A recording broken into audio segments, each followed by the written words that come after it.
It all started on a Friday evening. Mr. and Mrs. Peter had to go out that night for dinner with some friends. Therefore, to take care of their two boys, Arnie, 6, and Benny, 4, they arranged for a babysitter. The babysitter, Samara, was supposed to arrive at 8 p.m., but by 10 past 8 o'clock, she hadn't arrived yet. Suddenly, the doorbell rang. "Hi, Samara, thanks for coming. We'll be home late, maybe around 1 o'clock in the morning. Please feed the kids and put them to bed by 9:30. Ivy prepared some snacks for the kids and put them in the fridge. If they give you a hard time sleeping, read them a story or something. All the storybooks are in their room. If there is any issue, please call us. You have our number. Bye, kids. See you later and be good. Okay, bye." After Mr. and Mrs. Peter left, Samara fed the kids and put them to bed at 9:30. By 10:30, the kids were fast asleep. After putting the kids to bed, she came downstairs in the sitting room to watch TV. While watching the TV, suddenly Samara felt a presence behind her. She turned around to check and found a clown doll on the other side of the room.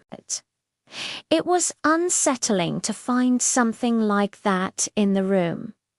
She felt as if the clown doll was staring back at her.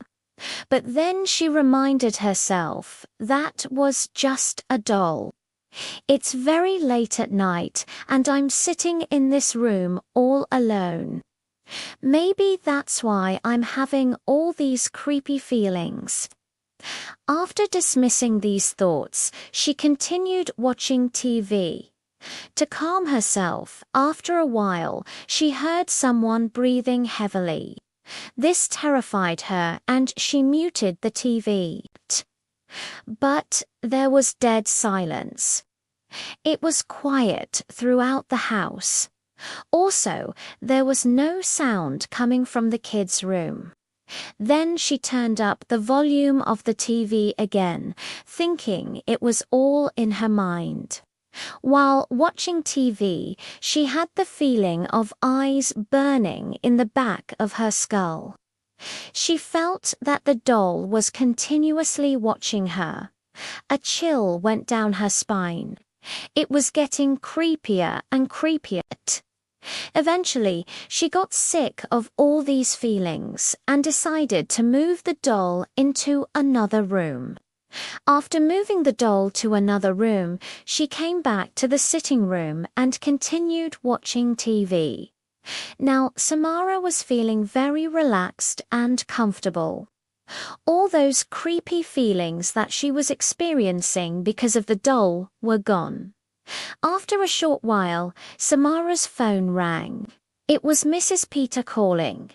"Hi, Samara. How's everything? Did you put the kids to bed on time?" "Yes, Mrs. Peter. Everything is fine. The kids were great. They didn't give me any trouble. They had their food and slept on time." "Wow, that's good. We will leave the party around 12:30.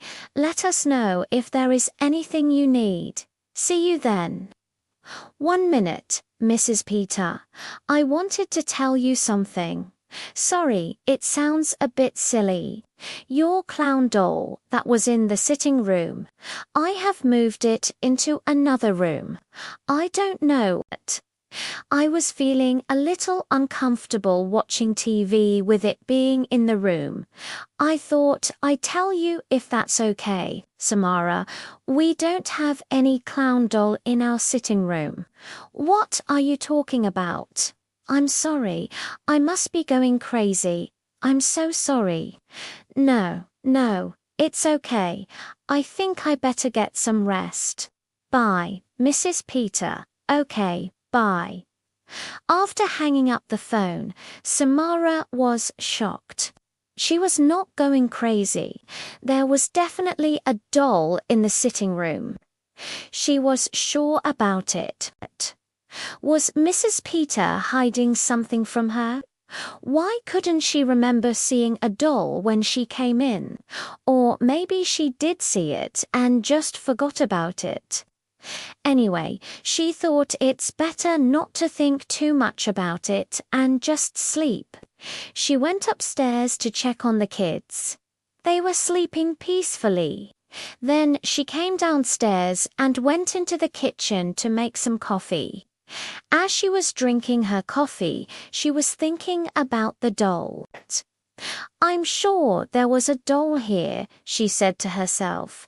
Suddenly, the lights flickered and went off. "Oh my God," she shouted. Just then she heard footsteps near her. She turned around to check, but there was no one. Who was it? She thought. "I'm probably just overreacting. Let's just go to bed," she said to herself. As she was going upstairs, she heard heavy breathing again. Then she heard a loud crash from the sitting room. What was that? She thought. Should I go check? Curiosity got the best of her, and she went to the sitting room. As she entered the sitting room, she saw that one of the flower pots had fallen off the table. But that was not what made her scared. What scared her was that the plant pot was not on the table a few minutes ago. How did it fall? And most importantly, who did it? Was it the doll? She thought. She slowly walked toward the table, and as she neared the table, she felt a cold breeze passing by her. Then she saw the doll. It was sitting on the table with a creepy smile on its face. It wasn't there a few minutes ago. How did it get there? Samara was frightened. She didn't know what to do. She wanted to scream, but she couldn't. She wanted to run away, but her legs felt heavy, as if someone had filled them with lead. She tried to speak, but her throat was dry and no sound came out of her mouth. The doll suddenly jumped off the table and stood in front of her. Its eyes, which were previously smiling and cheerful, were now filled with hatred. It opened its mouth wide and revealed sharp teeth. Samara screamed and tried to run away, but the doll was quicker than her. It dashed toward her and grabbed her ankle. Samara struggled to free her ankle from the doll's grip, but the doll's grip was strong. It pulled her toward the stairs.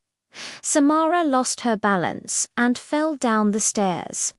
The doll stood at the top of the stairs with a wicked grin on its face. It waved at Samara, who was lying at the bottom of the stairs.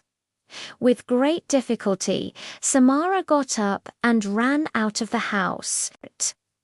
As soon as she got out of the house, she turned around to look at the doll. It was standing at the door with its arms outstretched. Suddenly, the doll jumped off the porch and landed in front of Samara. Samara screamed and kept running. She didn't stop running until she reached a street lamp. When she turned around to look back, the doll was nowhere to be seen. Where did it go? She thought. Then she noticed a group of kids standing nearby. "Excuse me, kids, have you seen a creepy doll around here?" "No, Samara." "Why are you scared?" one of the kids asked. "I saw a doll following me." "Can you believe that?" They all laughed at her. "Don't you people believe me? I'm serious. You should leave this place. It's not safe." Samara said to them, "I'm sorry, but we can't help you. You should call the police if you think there is a problem around here." One of them said. Samara thanked them and left the place. Since then, Samara never went back to that house. Every time she passed by that house, she could feel the evil presence of the doll. Hi guys, I hope you all enjoyed this horror animated story. Please share this video with your friends and family if you like horror animated stories. Please subscribe to my channel for more stories like this. Don't forget to like and share. Thank you for listening.